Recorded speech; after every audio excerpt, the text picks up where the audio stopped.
Kenyan President Dr. William Ruto signed the affordable housing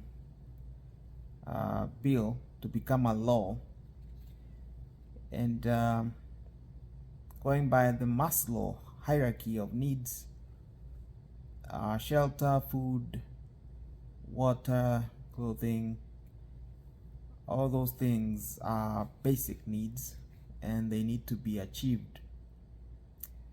And to the most part, probably this move is a good move, only that we probably need to go back into history and see where the rains beat us all the time. The former president Uhuru Kenyatta, somewhere along the way during their term with the current president, mentioned that Kenya loses about 2 billion Kenyan shillings every day.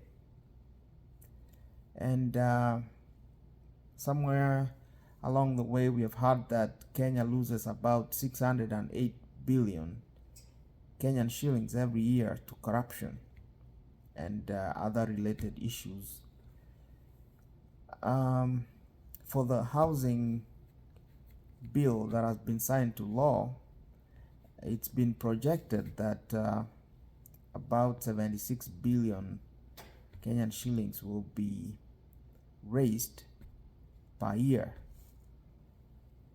So if you see look at how much money we lose to corruption every year compared to the amount of money that we need to raise every year to build the affordable houses, you see that the money we lose is about 10 times more than the amount of money that we need to build those houses. So in my opinion,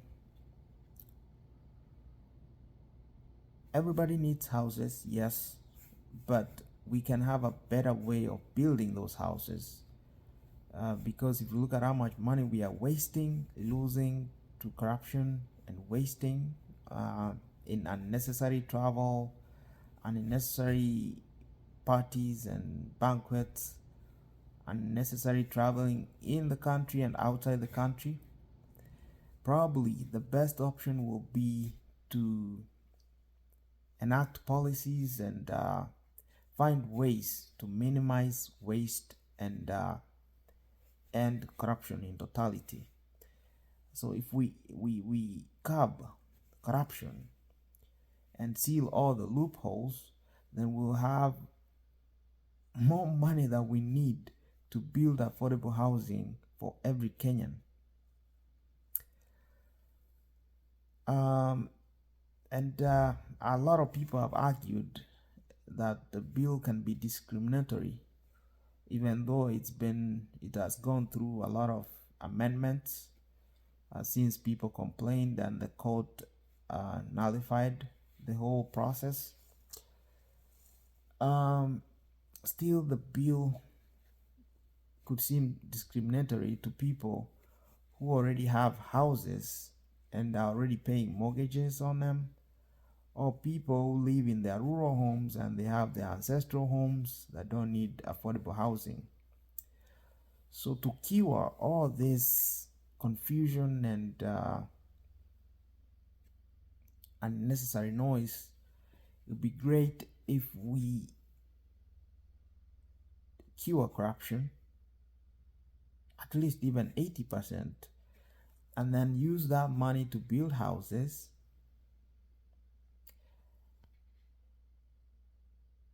and then have a better distribution model, because at the end of the day, the people who end up with these houses are people who already are capable of buying houses, and then the mama mbogas and boda people might not be able to afford those houses, even though they are called affordable houses, because if you look at a typical Kenyan who's on the lower class, probably they live hand to mouth. and telling that person to contribute like 3,000 Kenyan shillings every month for rent or for a mortgage for the affordable house can be a nightmare. And if you look at the amount of corruption we have had since independence, remember, if you go back to history, we have had the gay maize scandal, which was kind of the first major scandal about 1965. And then in the 1980s, we had the Tarkwa Dam scandals, and then in 1990s we had the Golden Bug scandal. Later in early 2000s we had the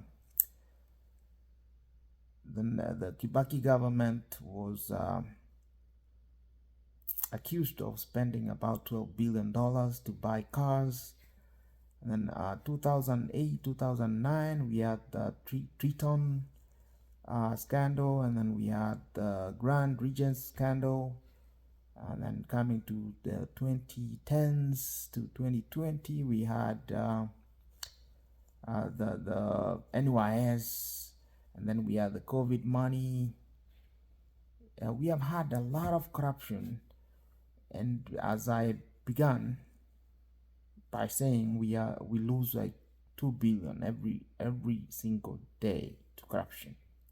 So if we curb corruption, if we cure corruption, wastage, unnecessary spending, then we don't need to put the Kenyan people through the furnace to raise money to build houses, which is already a very emotive issue right now if you listen to people on the ground. Therefore, I think the best way forward is to make sure we instill discipline in our Kenyan people, and then good manners in the Kenyan politicians and leaders, so that they understand the vitality of making sure that we guard our resources, our monies, so that they do the intended work that they're supposed to do.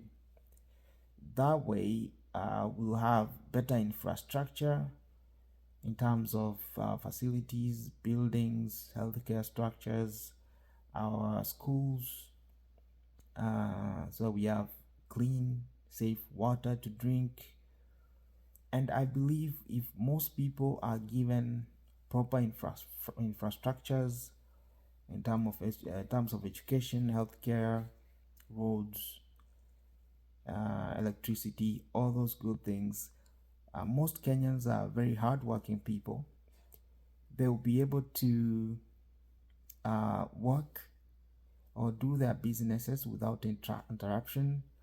They'll be able to raise money. That way the government will have more money through taxes. Also, people will be able to build their own houses, and then any other monies saved by curing corruption will be used to build affordable houses. Everybody will be happy. Everybody will be comfortable with the situation. And even this money that's being raised to build affordable houses, I feel like at some point in the near future we'll hear of another corruption scandal, because it looks like every year we have about averagely 2-3 corruption scandals. This could be one of them if it's not managed well. Now that it's been signed into a law, we have less to talk about it, but for the regulations that they are going to develop along the way, the government, Kenya Kwanza government, must be very careful and thoughtful so that they implement regulations that will prevent wastage and corruption, so that the money does the work that it's intended to do. Otherwise, it's a great move, and I hope the president is able to implement that plan, because if the president succeeds, then every Kenyan succeeds, and if he fails, then every Kenyan fails.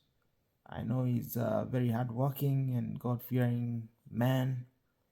He's been able to mobilize people to win an election. He's able to mobilize people again to build the economy and have affordable housing. And also I'll ask him to continue with the last mile project, because people still need electricity. And then direct his CSS to be serious with their jobs. Make sure we don't have blackouts every now and then, so that people's businesses are not disrupted because of lack of power. And I hope that we build a better Kenya in the next few days. Have a wonderful time and consider subscribing to our channel. Thank you so much.